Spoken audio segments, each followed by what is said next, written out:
ಬೇರೆ ಬೇರೆ ವೈಯಕ್ತಿಕ ಸಮಸ್ಯೆಗಳು ಎದುರು ಆದವು. ನನ್ನ ಹೆಂಡತಿಗೆ ಏನು ವಿಷಯನೇ ಗೊತ್ತಿರಲಿಲ್ಲ, ನಾನು ಸಾಲ ಮಾಡ್ಕೊಂಡಿದ್ದೀನಿ ಹಿಂಗಿದ್ದೀನಿ ಅಂತ. ಅವಳು ಸ್ವಲ್ಪ ಮುಗ್ದೆ, ಅವಳಿಗೆ ಹೆಂಗೋ ಗೊತ್ತಾಗ್ಬಿಡ್ತು ನಾನು ಇಷ್ಟು ಸಾಲ ಮಾಡ್ಕೊಂಡಿದ್ದೀನಿ ಅಂತ.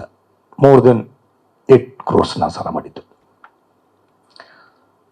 ಗೊತ್ತಾದ ತಕ್ಷಣ ಅವಳು, ಇಲ್ಲ ರೀ, ನಾವು ಮಧ್ಯಮ ವರ್ಗದವರು ಇಷ್ಟು ಸಾಲ ನಾವು ತೀರ್ಸೋಕ್ಕಾಗಲ್ಲ, ಬೇಡ, ನಾವು ಎಲ್ಲೇ ಊರ ಕಡೆ ಹೋಗ್ಬಿಟ್ರೆ ನಮ್ಮ ಮರ್ಯಾದೆ ಹೋಗ್ಬಿಡುತ್ತೆ, ನಾವು ತೀರ್ಕೊಬಿಡೋಣ, ನಾವು ನಮ್ಮ ಜೀವನನ ಕೊನೆ ಮಾಡ್ಕೊಬಿಡೋಣ, ಸಾಯೋಣ ಅಂತ ಅವಳು ಹಠ ಹಿಡಿದ್ಲು. ಸಾಯಕ್ಕೆ ಧೈರ್ಯ ಬೇಕಲ್ವ ಸರ್? ನನಗೆ ಧೈರ್ಯ ಇರಲಿಲ್ಲ ಸರ್, ಧೈರ್ಯ ಇರಲಿಲ್ಲ.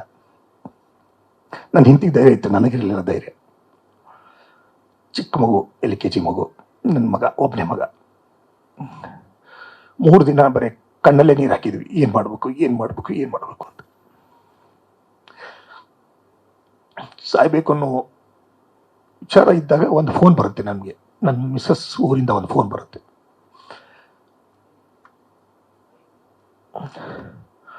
ಇಲ್ಲ, ನಮ್ಮ ಮಿಸ್ಸಸ್ ತಮ್ಮ, ನಮ್ಮ ಬಾಮೈದ, ನಮ್ಮ ಮಾವನ ಫೋನ್ ಬರುತ್ತೆ, ನಮ್ಮ ಮಿಸ್ಸಸ್ ತಂದೆಯವ್ರದ್ದು. ಅರ್ಜೆಂಟ್ ಮದುವೆ ಫಿಕ್ಸ್ ಆಗಿಬಿಟ್ಟಿದೆ ನಿಮ್ಮ ತಮ್ಮಂದು, ಬಂದ್ಬೇಕು ಅಂತ ನನ್ನ ಹೆಂಡತಿಗೆ ಫೋನ್ ಮಾಡ್ತಾರೆ ನಮ್ಮ ಮಾವ. ನನಗೂ ಮಾಡ್ತಾರೆ, ನೀವು ಬರಬೇಕಳೆ ಅಂದರೆ ನನ್ನ ಮಗನ ಮದುವೆ ಫಿಕ್ಸ್ ಆಗಿದೆ, ಅಚಾನಕ್ ಫಿಕ್ಸ್ ಆಗಿದೆ ಅಂದರು. ನಾವು ಇನ್ನು 3 ದಿನದಲ್ಲಿ ಸಾಯೋದ್ರ ಬಗ್ಗೆ ವಿಚಾರ ಮಾಡ್ತಾ ಇದ್ದೀವಿ, ಇನ್ನು 6 ದಿನದಲ್ಲಿ ಮದುವೆ ಫಿಕ್ಸ್ ಆಗಿದೆ. ಯಾಕೆ ಅಂತಂದರೆ ಅವ್ರದ್ದು ಇಂಟರ್ ಕಾಸ್ಟ್ ಮ್ಯಾರೇಜು, ಅಲ್ಲಿನ ಸ್ವಲ್ಪ ಪ್ರಾಬ್ಲಮ್ಗಳಾಗಿದ್ದವು. 6 ದಿನದಲ್ಲೇ ಮದುವೆ ಮಾಡುವಂಥ ಪ್ರಸಂಗ ಬಂದಿದ್ದು. ನನಗೂ ಶಾಕ್ ಅದು, ಆ ನ್ಯೂಸ್ ನೋಡಿದ್ರೆ ಶಾಕು. 6 ದಿನದಲ್ಲಿ ಮದುವೆ ಅಂತಂದರೆ ನಂಬಕ್ಕಾಗ್ತಿರ್ಲಿಲ್ಲ. ಯಾವುದೋ ಒಂದು ಸಣ್ಣ ಚೌಟ್ರಿಯಲ್ಲಿ ಇಟ್ಕೊಂಡು ಏನೋ ಮದುವೆ ಮಾಡಿದ್ರು ಅವ್ರು. ನಾವು ನಮ್ಮ ಸಾಯೋ ಪ್ರೋಗ್ರಾಮ್ನ ಪೋಸ್ಟ್ಪೋನ್ ಮಾಡಿದ್ವಿ, 6 ದಿನ ಆದಮೇಲೆ ಸಾಯೋಣ. ಯಾಕಂದರೆ ಈಗ ಏನಾದರೂ ತೀರ್ಕೊಂಡ್ಬಿಟ್ರೆ ಅವನ ಮದುವೆ ನಿಲ್ಲತ್ತೆ. ಪಾಪ ಅವ್ರದ್ದೇನೋ ಇಂಟರ್ ಕಾಸ್ಟ್ ಮ್ಯಾರೇಜು, ಆ ಹುಡುಗಿದು ಏನೋ ಬಂದುಬಿಟ್ಟಿದ್ದಾರೆ ಇವ್ರು ನಂಬಿ. ಬೇಡ, ಇದಕ್ಕೆ ತೊಂದರೆ ಕೊಡೋದು ಬೇಡ ಅನ್ನೋ ಒಂದೇ ಒಂದು ರೀಸನ್ಗೋಸ್ಕರ ನಾವು ಸ್ವಲ್ಪ ಪೋಸ್ಟ್ಪೋನ್ ಮಾಡಿದ್ವಿ. ಮದುವೆಗೆ ಹೋದ್ವಿ. ಮದುವೆಗೆ ಹೋಗ್ಬೇಕಾದ್ರೆ ನನ್ನ ಕಡೆ ಹೇಳಿದ್ನಲ್ಲ ಸರ್, ಬರಿಗೈಲೇ ಲೆಕ್ಕ, ಹೆಚ್ಚು ಕಡಿಮೆ ಲೆಕ್ಕ ಹಾಕಿದ್ರೆ ಬರಿಗೈಲೇ 15,000 ಆಗಿತ್ತು. ನಾ ಯಾವುದೋ ಬಡ್ಡಿ ಕೊಡಬೇಕಾಗಿದ್ದು ದುಡ್ಡು. ಜುಲೈ 1, 2018 ಸಾಯಂಕಾಲ 4 ಗಂಟೆ ನಾನು ಬೆಂಗಳೂರು ಬಿಟ್ಟಿದ್ದು ಸರ್. ಬರಿಗೈಲೇ ಬಿಟ್ಟು ಮನೆ ಕಿಲಿ ಹಾಕೊಂಡು ಹೋಗ್ಬೇಕಾದ್ರೆ ಅನ್ನಿಸ್ತಾ ಇತ್ತು, ನಾನು ವಾಪಸ್ ಬರ್ತೀನೋ ಇಲ್ಲೋ, ಏನಾಗ್ತೀನೋ ಅಂತ ಗೊತ್ತಿರಲಿಲ್ಲ. ಕಿಲಿ ಹಾಕೊಂಡು ಹೋದ್ರೆ ಎಲ್ಲನೂ ಇಲ್ಲೇ ಬಿಟ್ಟು ಹೋಗ್ಬಿಟ್ಟೆ. ನನ್ನ ಹೆಂಡತಿ ಮಗನ ಕರ್ಕೊಂಡು ಹೋಗ್ಬಿಟ್ಟೆ. ಮದುವೆಗೆ ಹೋದ್ವಿ. ಮದುವೆಯಲ್ಲೂ ನನಗೆ ಉತ್ಸಾಹ ಇರಲಿಲ್ಲ. ಏನಂದ್ರೆ ನನ್ನ ಜೀವನ ಏನಂತ ನನಗೆ ಗೊತ್ತಿಲ್ಲ. ಇಷ್ಟು ಸಾಲ ಮಾಡ್ಕೊಂಡ್ಬಿಟ್ಟಿದ್ದೀನಿ, ಇಷ್ಟು ಪ್ರೆಷರ್ ಇದೆ, ಹೆಂಗೆ ತೀರಿಸ್ಬೇಕು ಅನ್ನೋದು ಗೊತ್ತಿಲ್ಲ. ಆದರೂ ಹೆಂಗೋ ಯಾರಿಗೂ ಗೊತ್ತಾಗ್ಲಾರ್ದಂಗೆ ಹೆಂಗೋ ಜೀವನ 6 ದಿನ ಮ್ಯಾನೇಜ್ ಮಾಡಿದ್ವಿ. ಮದುವೆನೂ ಆಯಿತು. ಈ ಮದುವೆ ಒಂದೇ ಎಪಿಸೋಡಲ್ಲಿ ಯಾರೋ ಒಬ್ಬ ಒಂದು ಶಕ್ತಿ ಅಂದ್ಕೊಳ್ಳಿದ್ದೆ, ಈ ಶಕ್ತಿನೂ ಅಂದ್ಕೊಳ್ಳಿ, ಯಾರ್ದೋ ಮೂಲಕ ನಮ್ದು ಏನೋ ವಿಷಯ ಗೊತ್ತಾಗ್ಬಿಡುತ್ತೆ. ಯಾರಿಗೂ ಗೊತ್ತಾಗಿ ಅವ್ರು ನಮ್ಮ ಹತ್ರ ಆಣೆ ಪ್ರಮಾಣ ಮಾಡಿಸ್ಕೊಂಡ್ರು. ನಮ್ಮ ಏರಿಯಾರೊಬ್ಬರು, ಇಲ್ಲ ನೀವು ತಪ್ಪು ಮಾಡ್ತಾ ಇದ್ದೀರಾ, ಸಾಯೋದ್ರದ್ದು ಇಂಪಾರ್ಟೆಂಟ್ ಅಲ್ಲ, ಸಾಯೋದ್ರಿಂದ ಏನೂ ಸಿಗಲ್ಲ. ನನಗೂ ಗೊತ್ತು, ನಾನು ಸಾಯಕ್ಕೆ ನನಗೆ ಇಷ್ಟ ಇರಲಿಲ್ಲ. ನನ್ನ ಹೆಂಡತಿ ಹಠ ಹಂಗಿತ್ತು, ಸಾಯೋಣ ರೀ, ಬೇಡ ರೀ, ನಾವು ಬದುಕೋಕ್ಕಾಗಲ್ಲ ರೀ, ಮುಖ ತೋರ್ಸೋಕ್ಕಾಗಲ್ಲ ರೀ ಅಂತ. ಬಟ್ ಏನು ಮಾಡೋದು, ಈಗ ಅವಳನ್ನೂ ಬಿಡೋಕ್ಕಾಗಲ್ಲ, ಹೆಂಡತಿನೂ ಬಿಡೋಕ್ಕಾಗಲ್ಲ. ಇತ್ಲಾಗೆ ನನ್ನ ಪರಿಸ್ಥಿತಿ ಬೇರೆ ಹಿಂಗಿದೆ. ಅವಳು ನೀವು ಸಾಯಿಲ್ಲ ನಾ ಸಾಯ್ತೀನಿ ಅಂತಿದ್ದಾಳೆ. ಏನು ಮಾಡಲಿ, ಬೇಡ, ಹಂಗಂದ್ರೆ ನಾನು ಮಾಡಿರೋ ತಪ್ಪಿಗೆ ನಾವು ಅವಳೊಬ್ಬಳೇ ಆಗಿ ಸಾಯ್ಬೇಕು, ಈಗ ಇವ್ರು ಕೊಡಿ ಸಾಯೋಣ ಅನ್ನೋ ಅರ್ಥದಲ್ಲಿ ಇದ್ವಿ ನಾವು ಅಷ್ಟೇ. ಅದು ಏನೋ 1 ಎಳೆ ತಪ್ಪಿದ್ರೆ 1000 ಎಳೆ ತಪ್ಪಿದಂಗೆ ಅಂತಾರೆ. ಯಾವುದೋ ಒಂದು ಶಕ್ತಿ ಮೂಲಕ ಅದು ತಪ್ಪು, ನಾವು ಸಾಯಲಿಲ್ಲ ಸರ್. ನನ್ನ ಹೆಂಡ್ತಿನೇ ಮನಸ್ಸು ಚೇಂಜ್ ಮಾಡಿದ್ಲು, ನನಗೆ ಮನಸ್ಸಿರಲಿಲ್ಲ. ನನ್ನ ಹೆಂಡ್ತಿನೇ ಚೇಂಜ್ ಮಾಡಿದ್ಲು. ಆಯ್ತು ರೀ, ನಿಮ್ಗೆ ಹೆಂಗೆ ಅನ್ಸತ್ತೆ ಹಂಗೆ ಮಾಡಿ ಅಂದು. ಜುಲೈ 1ನೇ ತಾರೀಕು ನಾನು ಬೆಂಗಳೂರು ಬಿಟ್ಟಿದ್ದು. ಜುಲೈ 6ನೇ ತಾರೀಕು ನನ್ನ ಅಳಿಯನ ಮದುವೆ ಇದ್ದಿದ್ದು. ಜುಲೈ 7ನೇ ತಾರೀಕು ನಾನು ಈ ಊರು ಬಿಟ್ಟು ಹೊರಟೆ. ಬಟ್ ನನ್ನ ಹೆಂಡ್ತಿಗೆ ಹೇಳಿದ್ದೆ, ನಾನು ಎಲ್ಲೋ ಹೋಗ್ತಾ ಇದ್ದೀನಿ, ಏನೋ ಮಾಡ್ತಾ ಇದ್ದೀನಿ, ಸಾಯಲ್ಲ, ಬದುಕ್ತೀನಿ, ವಾಪಸ್ ಬರ್ತೀನಿ, ನನ್ನ ಮೇಲೆ ನೀನು ನಂಬಿಕೆ ಇಡು ಅಂತ ನನ್ನ ಹೆಂಡತಿಗೆ ಒಬ್ಬಳಿಗೆ ಹೇಳಿದ್ದೆ ನಾನು. ಮತ್ತು ಎಲ್ಲಿ ಹೋಗ್ತೀನಿ ಅಂತ ನಿನಗೂ ಹೇಳಲ್ಲ, ಯಾಕಂದರೆ ನೀವು ಹುಡ್ಕೋ ಪ್ರಯತ್ನ ಮಾಡ್ತೀರಾ, ಯಾರಿಗೂ ಹೇಳಲ್ಲ, ನಾನು ಹೋಗ್ತೀನಿ. ಬಟ್ ಒಂದಿನವಾದರೂ 1 or the other day I will come back ಅಂತಂತಂದು ನಾನು ಒಂದು ನಂಬಿಕೆ ಇತ್ತು. ಆ ನಂಬಿಕೆಯಲ್ಲೇ ನಾನು ಹೊರಟೆ. ನಾನು ಅಡ್ಡಾಡ್ಲಾರ ಜಾಗ ಇಲ್ಲ ಸರ್. ಅವತ್ತೇ ಸಿಮ್ ಆಫ್ ಮಾಡಿದೆ. ಜುಲೈ 7ನೇ ತಾರೀಕು ರಾತ್ರಿ 1:30 ನಾನು ಮೊಬೈಲ್ ಆಫ್ ಮಾಡಿದ್ದೀನಿ, ಸಿಮ್ ಆಫ್ ಮಾಡಿದ್ದೀನಿ. ಮಾಡೋಕ್ಕಿಂತ ಮುಂಚೆ ನಾನು ಯಾರ್ಯಾರು ದುಡ್ಡು ಕೊಡಬೇಕಾಗಿತ್ತು, ಯಾರ ಜೊತೆ ನನ್ನ ಕಮಿಟ್ಮೆಂಟ್ಸ್ ಇತ್ತು, ಎಲ್ಲರಿಗೂ ಒಂದು ಮೆಸೇಜ್ ಹಾಕಿದ್ದೀನಿ. ಸರ್ ನಾನು ತೊಂದರೆಯಲ್ಲಿದ್ದೀನಿ, ನಾನು ನಿಮ್ಗೆ ದುಡ್ಡು ಕೊಡಬೇಕಾಗಿತ್ತು, ಕೊಡೋಕ್ಕಾಗಿಲ್ಲ, ಇವತ್ತಿನ ನನ್ನ ಪರಿಸ್ಥಿತಿ ಸರಿ ಇಲ್ಲ, ನಾನು ಊರು ಬಿಟ್ಟು ಹೋಗ್ತಾ ಇದ್ದೀನಿ, ಐ ವಿಲ್ ಕಮ್ ಬ್ಯಾಕ್, ನಾನು ಪ್ಲೀಸ್ ಫಾರ್ ಗಿವ್ ಮೀ, ನಾನು ಕ್ಷಮಿಸ್ಬಿಡಿ ಅಂತ ಎಲ್ಲರಿಗೂ ಒಂದೊಂದು ಮೆಸೇಜ್ ಹಾಕಿದ್ದೆ ಸರ್. ಒಬ್ಬರು ಬಿಟ್ಟಿಲ್ಲ, ಯಾರೋ ಒಬ್ಬರು ಮಿಸ್ ಆಗಿರ್ಬೋದು ಅಷ್ಟೇ, ಗೊತ್ತಿಲ್ಲ. ನಾನೊಂದು 20-23 ಜನ ಇರ್ಬೇಕು ಸರ್. ನಾನು ಕಮಿಟ್ಮೆಂಟ್ ಮಾಡ್ಕೊಂಡಿದ್ದೆ ಇಂಡಸ್ಟ್ರಿಯಲ್ಲಿ, ಅಂದರೆ 15 ವರ್ಷ ಸರ್ವಿಸಲ್ಲಿ. ಎಲ್ರಿಗೂ ಒಂದೊಂದು ಮೆಸೇಜ್ ಹಾಕಿದೆ.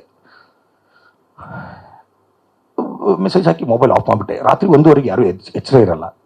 ಯಾರಾದರೂ ನಂಗೆ ರೆಸ್ಪಾನ್ಸ್ ಮಾಡೋಕ್ಕಾಗಲ್ಲ ಆ ಟೈಮಲ್ಲಿ ಅನ್ನೋ ಒಂದೇ ಒಂದು ಧೈರ್ಯ. ಬಟ್ ನನಗೆ ಬೇರೆ ಆಪ್ಷನ್ ಇರಲಿಲ್ಲ ಸರ್. ಅಷ್ಟೊತ್ತಿಗೆ ಮೆಸೇಜ್ ಹಾಕಿಬಿಟ್ಟು ಮೊಬೈಲ್ ಸಿಮ್ ಎಸ್ಬಿಟ್ಟೆ ನಾನು. ಸಿಮ್ ಎಸ್ಬಿಟ್ಟು ಯಾವುದೋ ಒಂದು ಹರಿಯೋ ನದಿಯಲ್ಲಿ ಎಸ್ತಿಬಿಟ್ಟೆ ನಾನು. ಕುಂದಾಪುರದ ಹತ್ರ, ಅದನ್ನು ಹೇಳ್ತೀನಿ, ಕುಂದಾಪುರದ ಹತ್ರ ಒಂದು ನದಿ, ಅಲ್ಲಿ ಹೋಗ್ತಾ ಇದ್ದೆ, ಅಲ್ಲಿ ಎಸ್ತೆ. ಅಲ್ಲೊಂದು ದಿನ ಇದ್ದೆ. ಅಲ್ಲಿಂದ ನಾನು ಸೌದತ್ತಿ ಎಲ್ಲಮ್ಮನಿಗೆ ಬಂದೆ, ಎಲ್ಲಮ್ಮನ ದರ್ಶನ ತೊಗೊಂಡೆ. ಅಲ್ಲಿಂದ ನಾನು ಹಾಗೆ ನನ್ನ ಜರ್ನಿ ಸ್ಟಾರ್ಟ್ ಮಾಡಿದೆ. ಅಷ್ಟರಲ್ಲಿ ನನ್ನ ಫ್ರೆಂಡ್ಗೊಬ್ಬನಿಗೆ ಫೋನ್ ಮಾಡಿದೆ, ನನಗೆ ಹಿಂಗೆ ಆಗ್ಬಿಟ್ಟಿದೆ, ಪ್ರವೀಣ್ ಅಂತ. ಇವತ್ತು ಅವನು ಈಸ್ ನೋ ಮೋರ್. ಪ್ರವೀಣ್ ಅಂತ ಅವ್ರ ಗದಗದವರು. ಅವ್ನು ನಂದೆಲ್ಲ ಒಂದು A to Z ಗೊತ್ತಿತ್ತು. ಅವ್ನಿಗೆ ಹೇಳಿದೆ, ಹಿಂಗೆ ಆಗ್ಬಿಟ್ಟಿದೆ ಕಣವ, ನಾನು ಊರು ಬಿಡುವಂಥ ಪ್ರಸಂಗ ಬಂದುಬಿಟ್ಟಿದೆ, ನಾನು ಬಿಡ್ತಾ ಇದ್ದೀನಿ, ಸ್ವಲ್ಪ ದುಡ್ಡು ಕೊಡೋ ಅಂದೆ. ಕೊಟ್ಟವನು ಒಂದಿಷ್ಟು ದುಡ್ಡನ್ನು ಅರೇಂಜ್ ಮಾಡಿದ. ಆ ದುಡ್ಡನ್ನು ತೊಗೊಂಡು ನಾನು ಹೊರಟೆ. ಒಂದು 50,000ವರೆಗೂ ದುಡ್ಡಿತ್ತು ನನಗೆ. ಈಗ ಒಂದು 10-15 ದಿನ ಜೀವನ ಮಾಡೋಕ್ಕೆ ನನಗೆ ಏನು ತೊಂದರೆ ಇರಲಿಲ್ಲ. ಆ ರೇಂಜಿಗೆ ಹೋದೆ. ನನ್ನ ಕಡೆ ಒಂದು 50,000 ರೂಪಾಯಿ ಇತ್ತು. ಮದುವೆಗೆ ಬಂದ ಸ್ವಲ್ಪ ಖರ್ಚಾಗಿ ಒಟ್ಟು ಎಲ್ಲನೂ. ನಾನು ಕೊಲ್ಲಾಪುರ್ಗೆ ಹೋದೆ, ಸೊಲ್ಲಾಪುರ್ಗೆ ಹೋದೆ, ನಾಂದೇಡ್ಗೆ ಹೋದೆ, ನಾಗ್ಪುರ್ಗೆ ಹೋಗಿದ್ದೀನಿ, ಕಾಶಿಗೆ ಹೋಗಿದ್ದೀನಿ. ನಾರ್ತ್ ಇಂಡಿಯಾ ಎಲ್ಲ ತಿರುಗಿಬಿಟ್ಟಿದ್ದೀನಿ ಸರ್. ನಾನು ಒಂದೇ ಪ್ಲೇಸಲ್ಲಿ ಒಂದೇ ದಿನ ಒಂದಿಷ್ಟು ದಿವಸ ಇರ್ತಿದ್ದೆ, ಮತ್ತು ಬೇಜಾರಾದ ತಕ್ಷಣ ನನ್ನ ಕಡೆ ಹೋಗ್ತಿದ್ದೆ, ಬೇಜಾರಾದ ತಕ್ಷಣ ನನ್ನ ಕಡೆ ಹೋಗ್ತಿದ್ದೆ.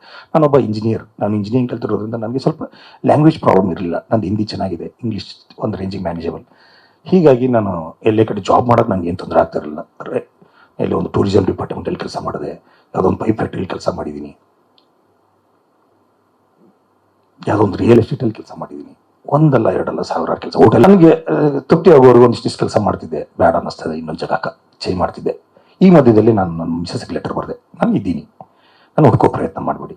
ಮಿಸಸ್ಗೂ ಬರೆದೆ, ನಮ್ಮ ತಂದೆ ತಾಯಿಗೂ ಬರೆದೆ, ನಾನಿದ್ದೀನಿ, ನಾನು ಹುಡ್ಕೋ ಪ್ರಯತ್ನ ಮಾಡಬೇಡಿ, ಬರ್ತೀನಿ, ನಾನು ಆದಷ್ಟು ಬೇಗ ಬರ್ತೀನಿ, ನಾನು ಸಾಯಲ್ಲ. ಗೊತ್ತಿಲ್ಲ ನಾನು ಯಾವಾಗ ಬರ್ತೀನಿ ಅಂತ. ಬರ್ತೀನಿ, ನೀವು ಯಾವುದೇ ಕಾರಣಕ್ಕೆ ಹುಡ್ಕೋ ಪ್ರಯತ್ನ ಮಾಡಿವಂತೆ ಒಂದು ಲೆಟರ್ ಬರೆದು ಹಾಕಿದೆ. ಹಾಗೆ ನಾನು ಜೀವನ ಹೋಯ್ತು. ನನಗೂ ಎಲ್ಲ ಹೆಂಡತಿ, ಮಕ್ಕಳು, ತಂದೆ ತಾಯಿ, ಅಣ್ಣ ತಮ್ಮ, ಅಣ್ಣ ಅಕ್ಕ ಎಲ್ಲರನ್ನೂ ಬಿಟ್ಟಿರೋಕ್ಕೆ ನನಗೂ ಆಗಲ್ಲ. ಇಂಥ ಒಳ್ಳೆ ಫ್ರೆಂಡ್ ಸರ್ಕಲ್ ಇತ್ತು ನನಗೆ. ಎಲ್ಲರನ್ನೂ ಕಳ್ಕೊಂಡು ಹೋಗೋದು ಅಂದರೆ ಅಷ್ಟು ಸರಳ ಅಲ್ಲ ಸರ್. ಆದರೂ ನಾನು 7 ವರ್ಷ ಸರ್ ನನಗೆ ಅಜ್ಞಾತವಾಸದಲ್ಲಿ ಅನುಭವಿಸ್ದೆ ನಾನು. ನಂದು ಆ ಟೈಮಲ್ಲಿ 7:30 ನಡೀತಾ ಇತ್ತು. ನನಗೊಬ್ಬರು ಗುರುಗಳು ಹೇಳಿದರು, ನಿನಗೆ 7:30 ನೀನು ಭಾಳ ಕೆಟ್ಟದಾಗಿದೆ, ಆ ಟೈಮಲ್ಲಿ ಭಾಳ ಹುಷಾರಾಗಿರ್ಬೇಕು ಅಂತ ಹೇಳಿದರು. ಮುಂಚೆನೇ ಹೇಳಿದರು ಅದನ್ನು. ಬಟ್ ನಾನು 7:30 ಊರ್ಬಿಟ್ಟಿದ್ದೆ. ನನಗೆ ವಾಪಸ್ ಬಂದಿದ್ದು 7:30 ಮುಗಿದ ಮೇಲೆ ಬಂದಿದ್ದೀನಿ. 6 ವರ್ಷ ನಾನು ಅಲ್ಲಿಂದ ನೇಪಾಳ್ಗೆ ಹೋದೆ. ನೇಪಾಳದಲ್ಲಿ ನನ್ನ ಇಂಜಿನಿಯರಿಂಗ್ ಫ್ರೆಂಡ್ ಒಬ್ಬರಿದ್ದರು. ಅವ್ನಿಗೇನು ಗೊತ್ತಿಲ್ಲ, ಅವ್ನು ಕನ್ನಡ, ನಮ್ಮ ಫಿಲ್ಮ್ ಇಂಡಸ್ಟ್ರಿ ಅದೇನು ಗೊತ್ತಿಲ್ಲ. ಅವ್ನು ನೇಪಾಳದವನು. ನಾನು ಇಂಜಿನಿಯರಿಂಗ್ ಕಲಿಬೇಕಾದ್ರೆ ಅವನ ಜೊತೆ ನನ್ನ ಕ್ಲಾಸ್ಮೇಟ್ ಅವ್ನು ನೇಪಾಳದಿಂದ ಬಂದು ಜಾಯ್ನ್ ಆಗಿದ್ದ. ಅವ್ನಿಗೆ ಹೇಳಿದೆ, ನಾನು ಸ್ವಲ್ಪ ಫೈನಾನ್ಷಿಯಲಿ ಫೇಲ್ಯೂರ್ ಆಗಿದ್ದೀನಿ, ಐ ನೀಡ್ ಅ ಶೆಲ್ಟರ್ ಅಂತಂದೆ. ಅವನೊಂದು ಶೆಲ್ಟರ್ ಕೊಟ್ಟ ನನಗೆ. ಅವನೊಂದು ರೆಸಾರ್ಟ್ ಇತ್ತು, ಅವನದೊಂದು ಹೋಟೆಲ್ ಇತ್ತು, ಅಲ್ಲಿ ಕೆಲಸ ಮಾಡಿದೆ. ಅಲ್ಲೇ ಎಷ್ಟೋ ದಿನ ಕಳೆದೆ ನಾನು ಜನಕ್ಪುರದಲ್ಲಿ. ಜನಕ್ಪುರ ಅಂತ ಊರು. ಹೀಗೆ ನನ್ನ ಜೀವನ 6 ವರ್ಷ ಹೆಂಗೇನೋ ಕಳೀತು. ಮಿಡ್ಲಲ್ಲಿ ಎಲ್ಲೋ ಒಂದು ಕಡೆ ನಾನು ಲೆಟರ್ ಬರೀತಾ ಇದ್ದೆ. ನನ್ನ ಇದೀನಿ ಅನ್ನೋ ಕ್ಲೂ ಕೊಡ್ತಿದ್ದೆ, ನಾನು ಅಷ್ಟು ಮಾತ್ರ ಹೇಳ್ತಿದ್ದೆ. ನನ್ನ ಫ್ರೆಂಡ್ ಪ್ರವೀಣ್ ಅನ್ನೋ ಒಂದು ಕಡೆ, ಅವನಿಲ್ಲ ಈಗ, ನೋ ಮೋರ್. ಅವನೇ ನನಗೆ ದುಡ್ಡು ಕೊಟ್ಟಿದ್ದು. ಪಾಪ ಅವನು ನೋಡೋಕ್ಕೂ ಆಗಲಿಲ್ಲ ನಾನು. ಪಾಪ ನನ್ನ ಕಷ್ಟದಲ್ಲಿ ಹೆಲ್ಪ್ ಮಾಡಿದವನು. ಅವನ ಮೂಲಕ ನನ್ನ ಗದಗಲ್ಲಿ ಸ್ವಲ್ಪ ಸಣ್ಣ ಪುಟ್ಟ ಏನು ನಡೀತಾ ಇದೆ ಅಂತ ತಿಳ್ಕೊತಾ ಇದ್ದೆ ವಿಷಯಗಳನ್ನ. ಆಮೇಲೆ 6 ವರ್ಷ ಆಯಿತು ಸರ್. ಎಲ್ಲೋ ಒಂದು ಕಡೆ ಗಿಲ್ಟ್ ಕಾಡ್ತಾ ಇತ್ತು. ನಾನು ಬರಬೇಕು, ವಾಪಸ್ ಬರಬೇಕು, ಸಾಲ ತೀರಿಸಬೇಕು, ಜನರ ಮುಂದೆ, ಎಲ್ಲರ ಮುಂದೆ ಎಲ್ಲರನ್ನೂ ಹೋಗಿ ಭೇಟಿ ಆಗಬೇಕು. ನನ್ನ ಕಷ್ಟ ಹೇಳ್ಕೊಂಡ್ರೆ ಎಲ್ಲರೂ ನನಗೆ ಒಂದು ಅವಕಾಶ ಕೊಡ್ತಾರೆ, ಹೊಸ ಬದುಕು ಕಟ್ಕೋಬೇಕು, ಸೆಕೆಂಡ್ ಇನ್ನಿಂಗ್ಸ್ ಮತ್ತೆ ನಾನು ಪ್ರಾರಂಭ ಮಾಡಬೇಕು. ಕೈಲಿ ಆದಷ್ಟು ತೀರ್ಸೋಕ್ಕೆ ಪ್ರಯತ್ನ ಮಾಡೋಣ. 10 ರೂಪಾಯಿ ಕೊಡೋಕ್ಕಾಗಲ್ಲ ಅಂದ್ರೆ 1 ರೂಪಾಯಿ ಆದರೂ ಕೊಡೋಣ. ಅವ್ರ ಮುಂದೆ ಇದ್ದರೆ, ಕಣ್ಣು ಮುಂದೆ ಇದ್ದರೆ ಅದನ್ನ ರೀತಿಯೇ ಬೇರೆ. ನಾನು ಹೋಗಿದ್ದ ತಪ್ಪಿದು, ನಾನು ಮಾಡಿದ ತಪ್ಪು ಅಂತ ನನಗೆ ಯಾವಾಗಲೂ ಕಾಡ್ತಾ ಇತ್ತು. ನಾನು ಏನೇ ಹೇಳ್ಕೊಬೇಕಂದ್ರೂ ದೇವ್ರ ಹತ್ರನೇ ಹೇಳ್ಕೋಬೇಕು, ರಾಯರ ಹತ್ರನೇ ಹೇಳ್ಕೋಬೇಕು. ನಾನು ರಾಯರನ್ನು ಭಾಳ ನಂಬ್ತೀನಿ. ರಾಯರೇ ನನ್ನ ಫ್ರೆಂಡ್, ಅವ್ರ ಮುಂದೆ ಕಷ್ಟ ಹೇಳ್ಕೋಬೇಕು ಅಂತ ಒಂದು ನೋವು ಅನುಭವಿಸಿದೆ ಎಲ್ಲರನ್ನು ಬಿಟ್ಟು. ಇಷ್ಟರ ಮಧ್ಯದಲ್ಲಿ ನನ್ನ ತಂದೆ ತೀರೋದ್ರು, ಬರಲಿಕ್ಕಾಗಲಿಲ್ಲ.